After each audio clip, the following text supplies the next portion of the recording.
Richard Cromwell, son of Oliver Cromwell, was the second ruling Lord Protector of England, Scotland and Ireland, serving for just under 9 months, from September 3, 1658 until May 25, 1659. After his fall from power, he was given the unflattering nicknames of Tumbledown Dick and Queen Dick by Royalists. Early years and family. Cromwell was born in Huntingdon on October 4, 1626, the third son of Oliver Cromwell and his wife Elizabeth. Little is known of his childhood. He and his 3 brothers were educated at Fulstead School in Essex close to their mother's family home. There is no record of his attending university. In May 1647, he became a member of Lincoln's Inn. He may have served as a captain in Thomas Fairfax's lifeguard during the late 1640s, but the evidence is inconclusive. In 1649 Cromwell married Dorothy Major, daughter of Richard Major, a member of the Hampshire gentry. He and his wife then moved to Major's estate at Hursley. During the 1650s they had 9 children, 5 of whom survived to adulthood. Cromwell was named a Justice of the Peace for Hampshire and sat on various county committees. During this period Cromwell seems to have been a source of concern for his father, who wrote to Richard Major saying, "I would have him mind and understand business, read a little history, study the mathematics and cosmography, these are good, with subordination to the things of God. Better than idleness, or mere outward worldly contents. These fit for public services, for which a man is born." He fought in none of the English civil wars. Move into political life. In 1653, Cromwell was passed over as a member of Bourbon's Parliament, although his younger brother Henry was a member of it. Neither was he given any public role when his father was made Lord Protector in the same year. However, he was elected to the first Protectorate Parliament as MP for Huntingdon and the second Protectorate Parliament as MP for Cambridge University. Under the Protectorate's constitution, Oliver Cromwell was required to nominate a successor, and from 1657 he involved Richard much more heavily in the politics of the regime. He was present at the second installation of his father as Lord Protector in June, having played no part in the first installation. In July he was appointed Chancellor of Oxford University, and in December was made a member of the Council of State. Lord Protector Oliver Cromwell died on September 3, 1658, and Richard was informed on the same day that he was to succeed him. Some controversy surrounds the succession. A letter by John Thurlow suggests that Cromwell nominated his son orally on August 30, but other theories claim either that he nominated no successor, or that he put forward Charles Fleetwood, his son-in-law. Richard was faced by 2 immediate problems.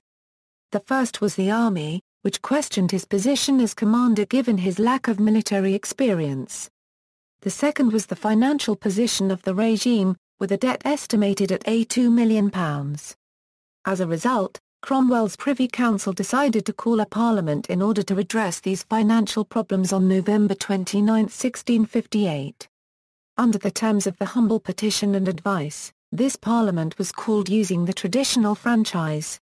This meant that the government was less able to control elections and therefore unable to manage the parliament effectively.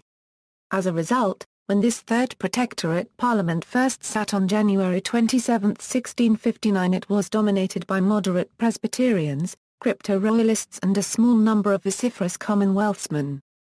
The other House of Parliament, a body which had been set up under the humble petition and advised to act as a balance on the Commons, was also revived. It was this second parliamentary chamber and its resemblance to the House of Lords that dominated this parliamentary session. Republican malcontents gave filibustering speeches about the inadequacy of the membership of this upper chamber and also questioned whether it was indicative of the backsliding of the Protectorate regime in general and its divergence from the good old cause for which parliamentarians had originally engaged in civil war. Reviving this House of Lords in all but name, they argued, was but a short step to returning to the ancient constitution of King, Lords and Commons. At the same time, the officers of the new model army became increasingly wary about the government's commitment to the military cause. the fact that Cromwell lacked military credentials grated with men who had fought on the battlefields of the English Civil War to secure their nation's liberties. Moreover, the new Parliament seemed to show a lack of respect for the army which many military men found alarming. In particular, there were fears that Parliament would make military cuts to reduce costs, and by April 1659 the Army's General Council of Officers had met to demand higher taxation to fund the regime's costs. Their grievances were expressed in a petition to Cromwell on April 6, 1659, which he forwarded to the Parliament 2 days later. Yet Parliament did not act on the Army's suggestions. Instead they shelved this petition and increased the suspicion of the military by bringing articles of impeachment against William Boteler on April 12, 1659, who was alleged to have mistreated a Royalist prisoner while acting as a Major General under Oliver Cromwell in 1655. This was followed by 2 resolutions in the Commons on April 18, 1659, which stated that no more meetings of army officers should take place without the express permission of both the Lord Protector and Parliament, and that all officers should swear an oath that they would not subvert the sitting of Parliament by force.